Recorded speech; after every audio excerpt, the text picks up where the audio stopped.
We need the government to police anti-competitive business practices, break up big companies, and prevent monopolies. Hi, I'm Danny Duchamp, this is my shitty Honda Fit, and that is the state of excuses for antitrust law. While there has been antitrust legislation in various nations, going back at least as far as ancient Rome, the commonly told story of its modern form always centers around early US legislation, starting with the Sherman Antitrust Act.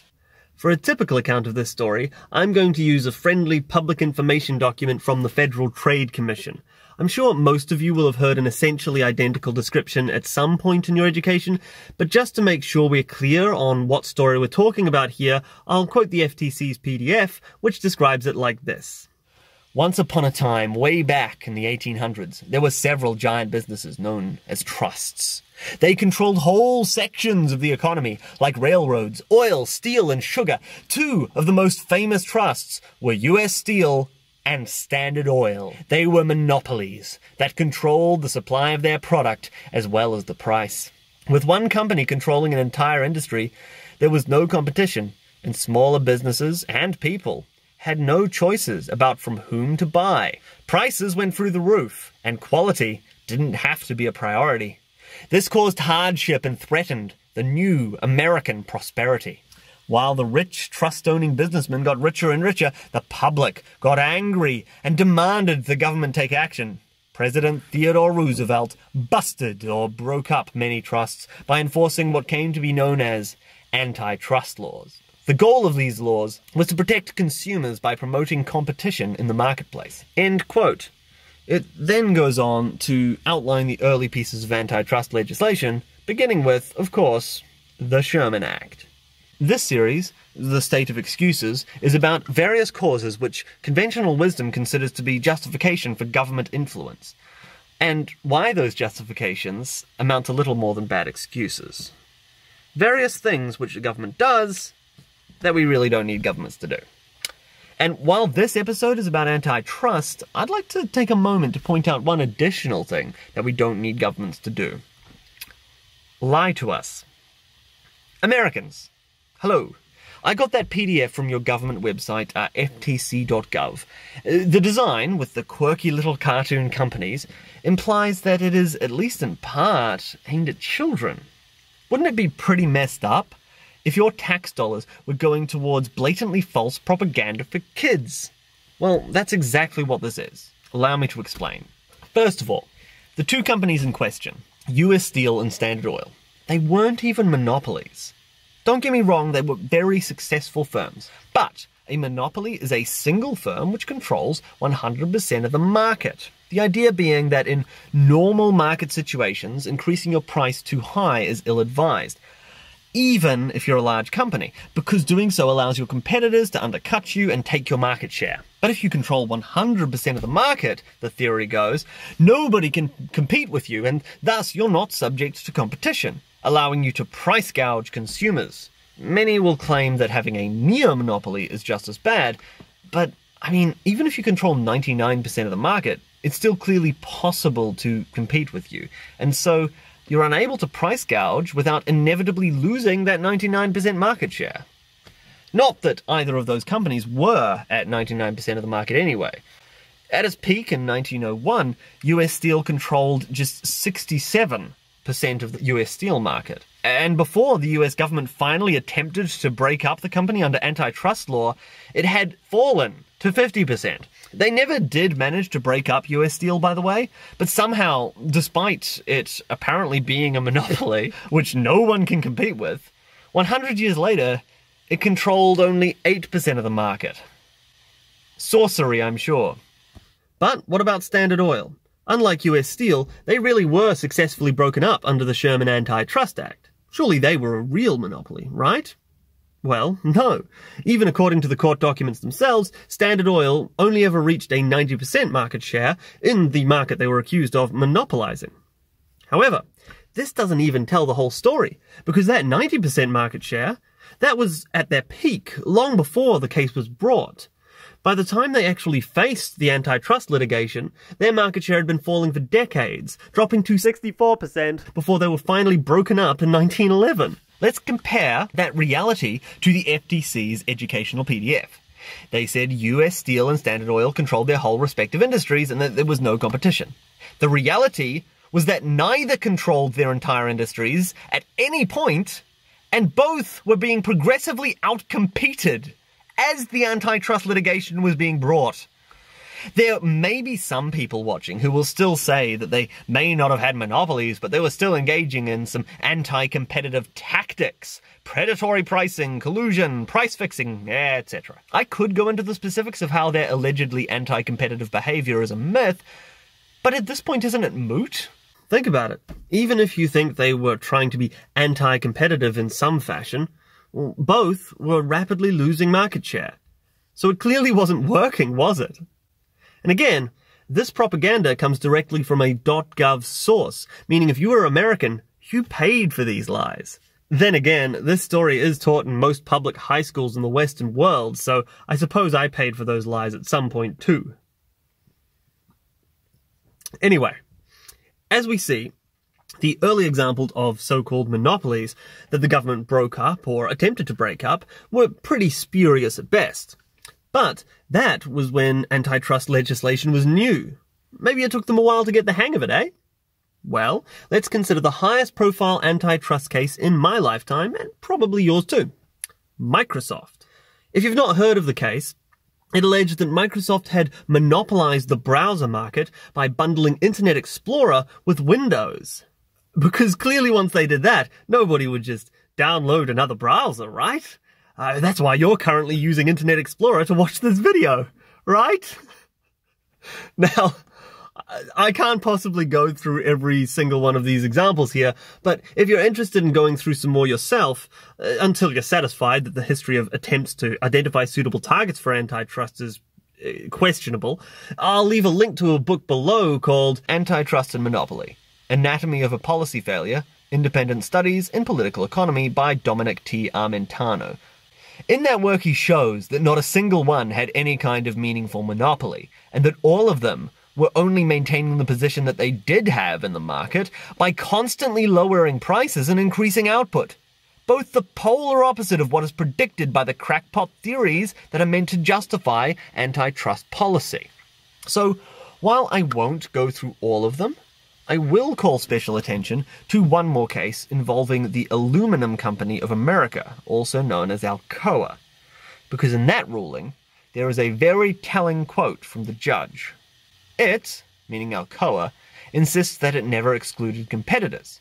But we can think of no more effective exclusion than progressively to embrace each new opportunity as it opened and to face every newcomer with new capacity already geared into a great organization, having the advantage of experience, trade connections, and the elite of personnel. In short, Alcoa was guilty of the crime of providing its product too innovatively and efficiently. What a travesty! We must rig the game so that those who provide a worse and more expensive product can compete. That'll keep the price of aluminum down. It's not like only a few years later the government was going to be scrambling to create price controls on rising aluminum prices, right? Okay, so the history of antitrust litigation is pretty hilariously retarded, as you can see. But I know what you're saying. Okay, Danny, you can find a lot of stupid antitrust cases, but surely it's possible in principle to set up a monopoly. And so there must be some situations where the government should step in, even if so far they haven't been particularly prudent determining when exactly those situations occur. Well, to determine whether or not a monopoly is possible in principle, let's go through some thought experiments and consider how you might do it. First things first, though, let's try to define clearly what a monopoly actually is. You might think that that's an easy task. A monopoly is simply when a single firm controls the entire market for a specific good. A firm with no competition, allowing them to set prices arbitrarily, with no danger of being outcompeted. And hey, that is pretty much the definition I said earlier in this video. Thanks for paying attention. But how do you determine whether two companies are in competition? If you think that's an easy task, think again. Is an apple grower in competition with an orange grower? If I go to a store for a delicious and healthy snack, I may purchase an orange or I may purchase an apple. The two producers will be competing for my dollar on price, on quality, and on presentation in order to convince me to purchase their product over the other guys. This sounds like competition to me. If one company grows all the apples, therefore, but not all the oranges, you certainly couldn't say that the apple company has no competition. Now, perhaps you think that would constitute a monopoly anyway. Perhaps you think that a monopoly exists unless another company is producing an identical product. But no two products are, strictly speaking, identical. Every company differentiates in some way. Suppose several car companies produce a blue $20,000 91 horsepower hatchback, but only one of them produces it in a very slightly darker shade of blue. Is this differentiation for the purposes of competition? Or does the latter company now have a monopoly on dark blue $20,000 91 horsepower hatchbacks? Or let's go in the other direction. Does a cell phone manufacturer compete with a PC manufacturer? I mean, sure, most people watching this will probably have both. I have both. But at some point, I'm going to have some money saved up, and I'm going to want to upgrade one of them. At that point, if the phone manufacturer has improved their product more since I last bought one, I will upgrade my phone. Or if the PC manufacturer has improved more, I'll upgrade that. The two companies will be competing for my money on price, performance, and presentation. That sounds like competition to me. Now, one of the main objections at this point is likely to be, sure, the line between differentiation for the purposes of competition and monopolization of an entire industry. It's a little blurry, but that doesn't mean the government shouldn't do something about the more monopolistic ones. Well, first of all, yes, it does. If you allow the government to legislate such a blurry line, you're going to mysteriously find the definition of monopoly very narrow with respect to companies that lobby the government, and very broad with respect to companies that do not. But, that problem aside, what our examples of potential monopolies really showed is that it's very difficult to conceive of a situation in an open market where companies are truly free of competition. And that isn't even the end of it either, because even if you find some definition of competition that is consistent, broad enough to include some realistic situations, and narrow enough not to include pretty much everything, you'd still have to deal with the fact that threat of competition is functionally identical to competition itself, from the perspective of the aspiring monopolist. Let's consider a shoe company. One that has managed to defeat every other competitor and now reigns supreme as King Shoe. Can they therefore raise their prices arbitrarily without fear of losing market share? Of course not. As soon as they raise their prices, they're effectively putting a price on their heads. What do I mean? Well, remember the reason we all like competition in the first place. It forces companies to keep their prices down vis-a-vis the fear that someone will outcompete them if they don't. Let's say it costs $10 to produce the average pair of shoes, but I've been selling them for $9 at a $1 loss, just so that when finally all of my competitors can't compete and they all leave the market, I jack up the cost to $20. Ha ha ha. But honestly, do you think anyone would do that? Do you really think that the world is that full of greedy businessmen? Yes? You do? Good! Then you have fallen into my trap. Because when I raise my prices way above the cost of production, what is any greedy businessman with the capital to get into the shoe business going to do immediately? Yes, that's right, undercut and outcompete me. The common response here is that the so-called monopolists will just buy out any small competitors when they pop up, but that just creates more incentive to compete with them. If they're afraid that you'll outcompete them and so are scrambling to purchase your small business, that means you can get a pretty penny out of them and you don't even need to successfully compete with them to do so. Just make them afraid that you might. This also drains the capital of the monopolist's business and starts to raise the question that maybe it would have just been easier to keep your prices low and the products high so that you can continue to outcompete your competitors and discourage potential competitors just via doing the job well. The positive effects of competition are really the positive effects of threat of competition. And that's present no matter how much market share you hold, even if that's all of it. Really, any decent attempt at a definition of monopoly should only refer to companies with whom it is impossible to compete. But which industries are those? I mean, certainly not most of them. Shoes, computers, cars, apples, none of these businesses can be controlled in a free market. Any big price hike or dip in quality by the aspiring monopolists in these industries is simply a big juicy opportunity to pounce on for all of those evil greedy businessmen which antitrust proponents are so fond of positing. Oh, and anyone who says that I'm forgetting about economies of scale, make sure that you aren't forgetting about diseconomies of scale. For those who aren't aware about what the concept of an economy of scale is, it's essentially the idea that producing things in larger quantities will often make them cheaper to produce per item. One good reason for this is that it costs a lot more to produce things one at a time than to mass produce them. But it costs a lot to set up that mass production system in the first place, making it only worthwhile if you're producing a whole lot of something. This is a well-studied concept, and you can see in this graph here a visual representation of it from Investopedia. The claim is often made that this gives large companies an insurmountable advantage, and that industries will therefore tend towards being dominated by one giant corporation. But of course that's missing the other half of this graph, which is diseconomies of scale. They are the counterpoint to economies of scale and are the reason that there is not just one company in the world right now. Being too big can be costly as well. One good reason for this is that it's much more difficult and therefore costly to locate the source of inefficiencies in a giant organization.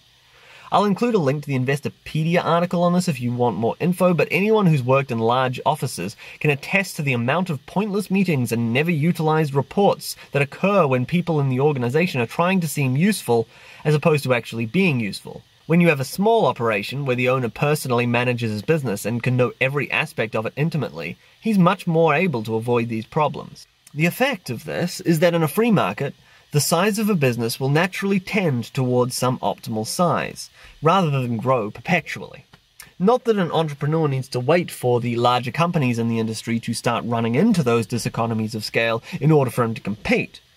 He can just find some niche aspect of the market and compete there in order to grow to the point where he receives the same economies of scale benefits that the incumbent firms have. For example, the green movement provided opportunities for startups like Lush Cosmetics and Whole Foods grocery stores to compete with highly entrenched companies by providing green, natural alternatives in their respective markets. This is an example of a new innovation breaking an entrenched industry. In the case of Whole Foods and Lush, it's primarily marketing innovation, but there are other, even more obvious examples of technological innovations that have taken down big players in the industries. Additionally, it's important to note that the entrenched economies of scale are often pretty tenuous, quite fleeting. Let's say that you're a widget manufacturer, and you get big enough to justify buying a brand new, top-of-the-line widget machine. Surely you now have a giant advantage in the market, right? Well, yes, you do. For now.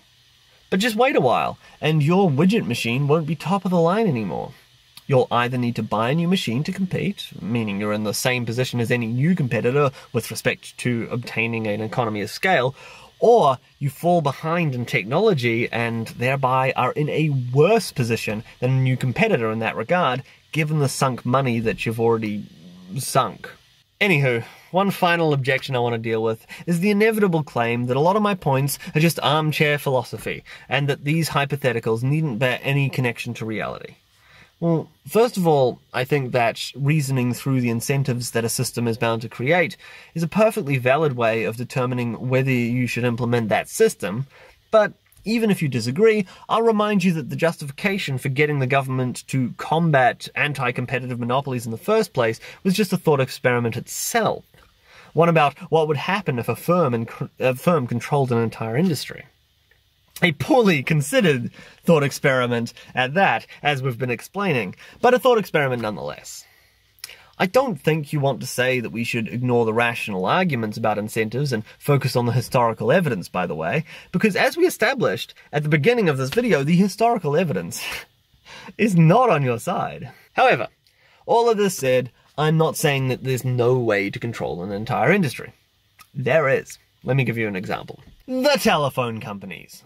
One of the most cliched examples of an industry which naturally tends towards monopoly. That's why our beneficent governments all over the world have stepped in to regulate them as public utilities. The idea is that if a company is going to be a monopoly anyway, you may as well regulate it, or even totally nationalize it. That's what happened in the US in 1918, just to take one example.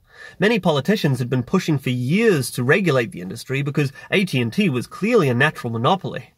The idea of a natural monopoly, by the way, in addition to various arguments that involved World War I, formed the justification for finally nationalizing the industry in 1918, after which more and more regulation was piled on to prohibit new phone companies from entering the market. That's odd, isn't it? I mean, if the industry was already a natural monopoly, why would you need to write laws limiting or explicitly banning competition? Well, I'm sure by this point you've guessed the answer. AT&T was not a monopoly.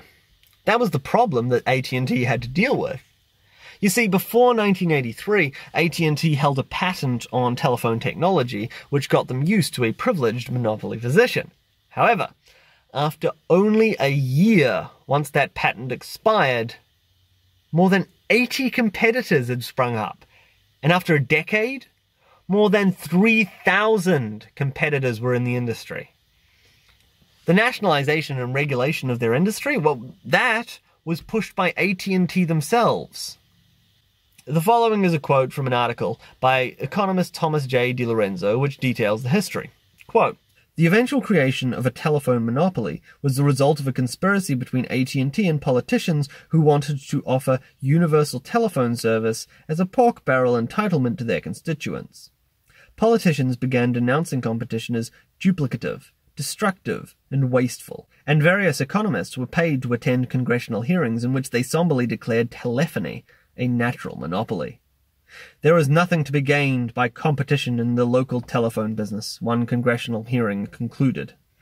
The crusade to create a monopolistic telephone industry by government fiat finally succeeded when the federal government used World War I as an excuse to nationalize the industry in 1918. AT&T still operated its phone system, but it was controlled by a government commission headed by the Postmaster General. Like so many other instances of government regulation, AT&T quickly captured the regulators and used the regulatory apparatus to eliminate its competitors.